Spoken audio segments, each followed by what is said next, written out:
Hey everybody, David from Teslas in Canada here. Today I'm going to talk to you about settings you have to have when you first set up your Tesla, and maybe some settings that you haven't done that you may want to change or modify on your car. Stay tuned, check it out, and see what we got in store for you. So let's take a look here at our settings. So you can see right now I'm charging it. I'm at home charging, and it's doing about 8 kilowatts an hour, and yeah, so it should be 100% charged in 4 hours 25 minutes. Regardless of that, some of the settings you may want to take a look at. So when you take delivery of your Tesla, you're going to have to go through all these settings. The best thing to do is to make sure you have a driver profile set up, and to do that you can just go to driver profile settings, add a new driver, put in a name, create a driver profile, and that is going to save all your settings to that profile. So like, for example, when my wife hops in the car, just click that and it moves the seat and everything to her settings. So leave it in mind. You can see there it tells you the driver profile name, David, and of course you can name it whatever you want. So once you have that set, that's the first thing you want to do. Then you can go to controls and you can set up your lights however you want to have daytime running lights, high beams and auto high beams, etc. I personally don't like the auto high beams, and I just leave my lights to auto anyways. It's just a lot easier driving at night and all of that, and you don't have to go back in here and change the settings. Again, to get here you just click the little car icon in the bottom. Here you can go to fold your mirrors if you would like, but I'm going to leave them like that. And if you have them folded in, you can save the location where they fold in. So when you approach, say, this section, like the garage here at my house, it would automatically fold the mirrors in. And here's how you open your glove box. You can see there, opens it up. And you will have to do that anytime you need to get in your glove box. Hopefully you don't get pulled over, but that's how you get there. Wipers, you can have them off or auto. I think when you get the car, it's automatically on auto. Personally, I don't like it on auto, because if a little tiny bit of water comes on it, sometimes it starts freaking out on full speed. So I just automatically do that. You can use the left stalk to put the wipers on anyways with the button there, so that's how I do it. And then in the bottom corner here, it'll pop up with these settings when you activate the wiper with the stalk, and then you can click 1, 2, 3, 4 or auto, so you can change that easily as you're going. Other thing you're going to want to do, set up your mirrors. You got your left and right mirror auto tilt when you are reversing. The mirror auto fold, so that's when you're parked, the mirrors fold in, and then as you open the door, unlock it, it folds out. I find that handy. You may not like that, so there is those settings there. Or if you want cool car photos, you want the mirrors out, so you would turn that off. And then you have the mirror auto dim, so that is if you have lights from other cars shining in the mirrors, you can turn that to auto dim. The recording setting, oh, actually, I guess that just records a clip for Sentry Mode when you do that. I didn't know that, but either way, you got that there, so that's good. And I assume that would probably record 1 minute back because it's continuously kind of recording, and then that would just save that clip. So if you get in a car accident, you can double check, click that button. Steering wheel, so this can then allow you to change it up, down, left, right. You want to do that right away. And then Sentry Mode, there's Sentry Mode on if you need it, and that will work when you're parked and you're away from the car, and then you can access it from the app. So I have mine off right now because I'm at home, but you can also change the settings in that. I'm not 100% sure on how that all works, so we'll just gloss over that. Auto, this is for the screen brightness. You can also do it by hand. but for this application we'll probably leave it here so you guys can see. Next, pedals and steering. So you can have standard acceleration or you can have chill on the Tesla Model 3 rear wheel drive. And then you have comfort steering, standard steering, or sport. I like the sport, it's much more sports car feel. When I drive this, I feel like I'm driving a Lamborghini Huracan with the way that the steering behaves when it's in sport, so I leave it in sport. Stopping mode, I have it on hold. If you have it on hold, you don't have to press the brake necessarily. When you do use regen to slow yourself down, it will go into a hold and stop the car. So basically you can have your foot off the brake, it'll show hold in the top corner, and that means that it's holding. You don't have to have your foot on the brake. Roll would be no regen, and it would just allow you to roll like a gas powered vehicle. So that's what roll is. And creep is, what is that one? I haven't put that on before. Slowly move when pedals are released, so similar to a gas powered vehicle. So I use hold. And then this setting here is if you want to apply brakes when the regen braking is limited. So in colder temperatures, like it's 2 Celsius here, that could come in handy. I personally don't like it. I am fine without it. If I need the brakes, I'll apply them myself. Slip start. You want to know where this is in case you get stuck. You can put it on slip start. Slip start, great for getting out of places where you might be stuck. It basically turns traction control off. You don't want to. One of the things I screwed up on is I had slip start on while I was driving, and if you're going around a corner, you have slip start on and you're accelerating and it's icy, it'll just slide the back end out. So it's good if you want it to slide around, things like that, but not for everyday driving. So keep that off unless you need it. Charging, this is where you can basically set your charge limits, but I need it at, well, with the LFP battery here, you're going to want to charge it to 100%. At least once a week is what it recommends. So that's what I do. I keep mine at 100%, and then I only charge it as I need to, and I'll charge it to 100% each time. So charge at current location. 32 amps is the max on the LFP battery, which is the rear wheel drive Teslas that were built in 2022 and onwards. So that's where I'm at for that. And then you can set a time to start charging if you have off-peak hours in the area that you are. So mine, it starts at 7, so that's why it's charging right now, 7:41. Autopilot settings. Everyone will have the auto steer beta for if you have a newer Tesla, and then the full self-driving visualization, which is super cool. You can see people, cars, you can see even garbage bins on the side of the road. I like that, so I have that setting on.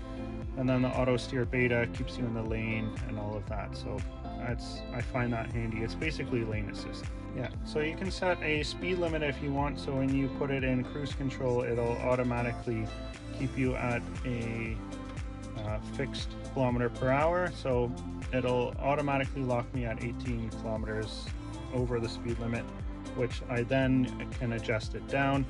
But usually that's the flow of traffic on the highway when I am using it, so that's where I have that setting. And then you can also just put it to go at the current speed you're going at. Here we have the automatic blind spot camera, which put the blinker on, it'll automatically show this camera. If you have this off, then that won't be there. So I find that handy to see what's on either side of me. So that's on my passenger side, and this is on my driver's side. And then there is a blind spot collision warning chime, so that's if you start turning, it'll warn you. And I have the auto correction steering, lane departure, avoidance, emergency, all of that stuff setting, so we'll get into that. Speed limit warning, it'll show a display if you're going over the speed limit. It'll have like a red circle warn you. that you're going over the speed limit, you can set it to a chime, so it'll basically bug you if you're going over the speed limit. Speed limit, you can have it relative or absolute. So absolute means as soon as you go 1 kilometer or 1 mile over, it will chime you or display an alert.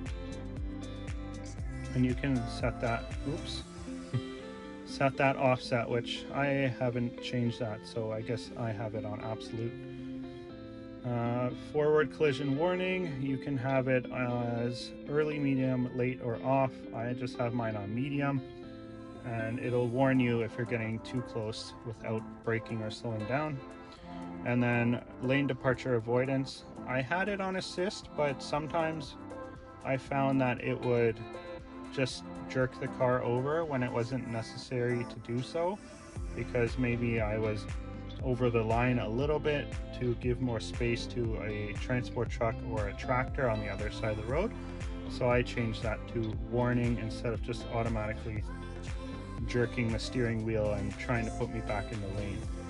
So I changed that setting.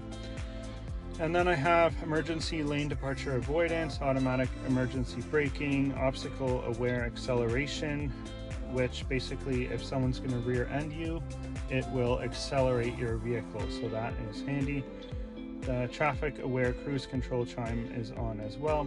And then there is a green traffic light chime, so if you're at a red light and it turns green, as soon as it turns green, it will alert you with a chime noise that it has turned green. I just turned that off because I'm paying attention anyway, so I don't need that to do that. So here on the locks page, we basically have all the keys that are associated with the car, my phone, my wife's phone, and then 2 key cards. And then I have the child locks on because I have 2 kids. You may want that off, or just the left side or right side. Just locks the doors from the inside so they can't unlock it, which is handy so they don't fall out of the car or ding the door on someone else's car. So that's mainly the reason I have it. Window lock, so that prevents everyone from opening their windows, which you can turn that off if you're okay with that. But again, I have kids and they like to touch the window lock, so that is why I have that setting on.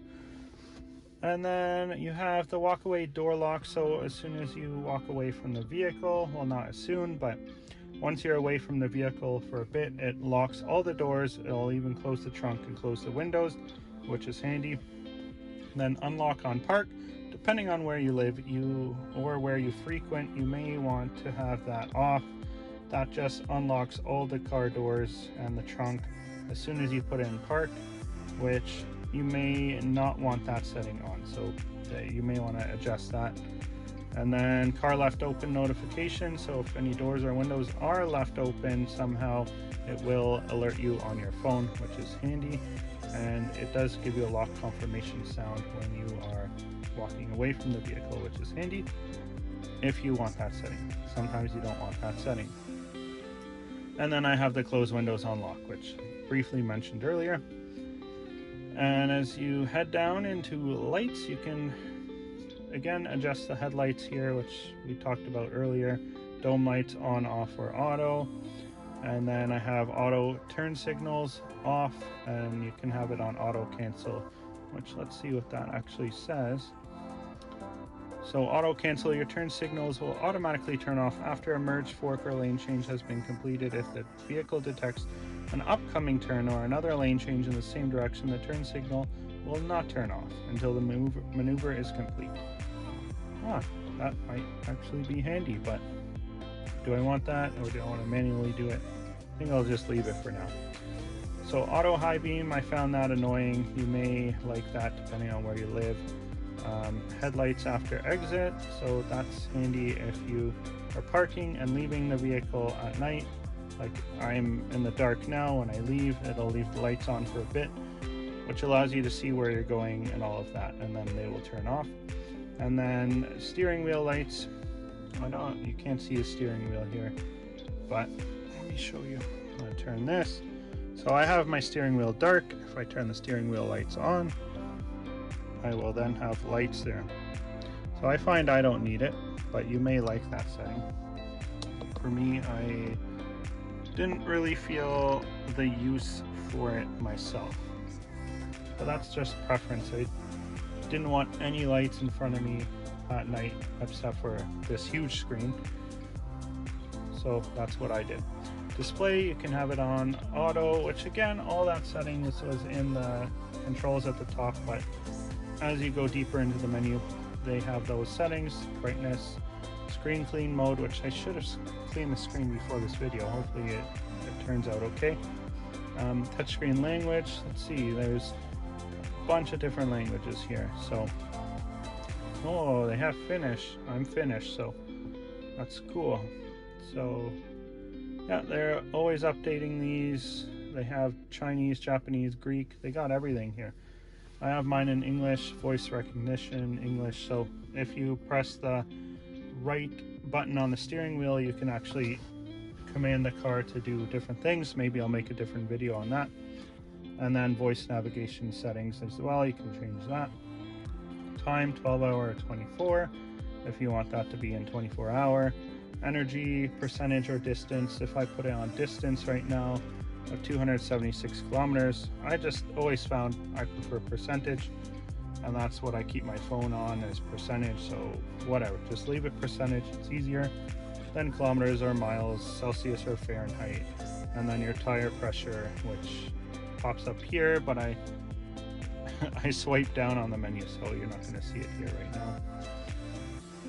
Trips, that's basically just shows you your past trips and all that, and your energy use data and things like that. So you can see over the life of the car, I've had an average energy consumption of 161 watts per kilometer, and I've used 2,143 kilowatt hours.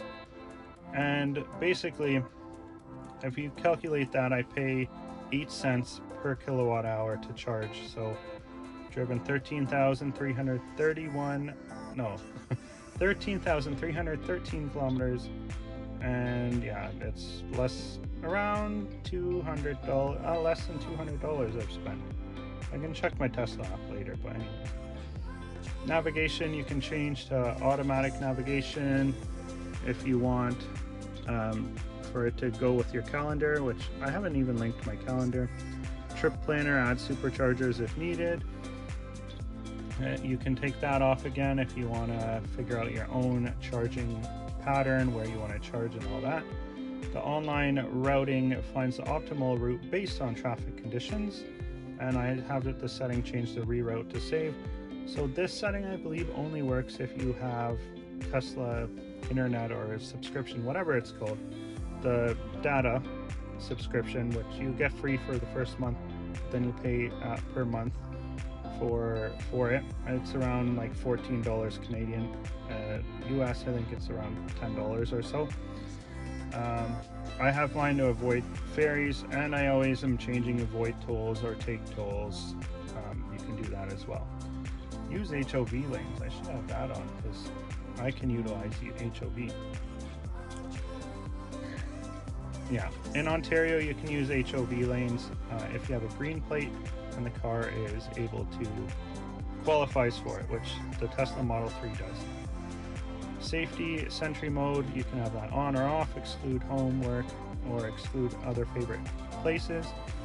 And then camera-based detection, display Sentry sounds, view live camera with mobile app. Since I have Sentry Mode off currently, I don't have any of that stuff on. And the dash cam automatically will go on, and then as well, when you honk the horn, it will record the footage. So that's handy. And your USB drive is in your glove box for that. You can get a larger hard drive in there or use the Tesla USB that comes with. And then this is allow mobile access, so allowing my phone to be used. Pin to drive, so when I do my car shows, I'll do pin to drive and pin for glove box. So if people are in my car, they can't just start driving it. And yeah, it's just a safer thing that way. Speed limit mode, if you are letting someone borrow your vehicle, you can set a speed limit and you can lock that so that they can't change that setting. And they, again, would have a different driver profile anyways, or valet mode if you want to put it in that. And then cabin overheat protection, so in the summer if it gets too hot it will cool down the car. I turn that off. From what I've read, at least where I live, if the car gets to 40 degrees Celsius in the car, I don't think it's going to harm the vehicle, so I have mine off. Plus it drains your battery if it's cooling your car and no one's in it. Security alarm if someone tries to break in. Park assist chimes, which when I'm parking in my garage they go off like crazy because I'm getting close to stuff. Joe mode makes it so no chimes or voice go in the back seat of the car while you're driving, so if you have kids and they're sleeping you can have that on. Keeps it quieter. Service, here's where it shows PSI. Wow, my PSI in that tire is the highest I've ever seen, and same with that one. So it changes with heat and cool temperatures, so that's why it's fluctuating. I've never adjusted any of these. This is where it's at. And then again, this is service, so you can adjust headlights, towing, all of that stuff. You can go in here, click things, factory reset, clear browser. Nothing you really need to change for setting wise when you buy it. And then I have all the software settings here. It'll tell you what autopilot you have. So I have autopilot enables your car to steer, accelerate, and brake automatically for other vehicles within its own lane. So if you have full self-driving, you'll have a different one, or enhanced autopilot, you'll have a different one as well. And here you can see what software version you have, and then software update preference. I believe when you get the car, it's on standard. I put it on advanced, so it updates it to the newest, latest and greatest, and it automatically does that for me. It'll notify you on the app, and then you just click yes and blah blah blah. And then upgrades here, if you have any upgrades that you've purchased, they will show up here. Yeah, that is it for this video. If you did enjoy this video, be sure to hit that subscribe button, share this with your friends, and stay tuned for more Tesla videos. Thank you so much for watching. My name is David Aquila with Teslas in Canada. Have a great day.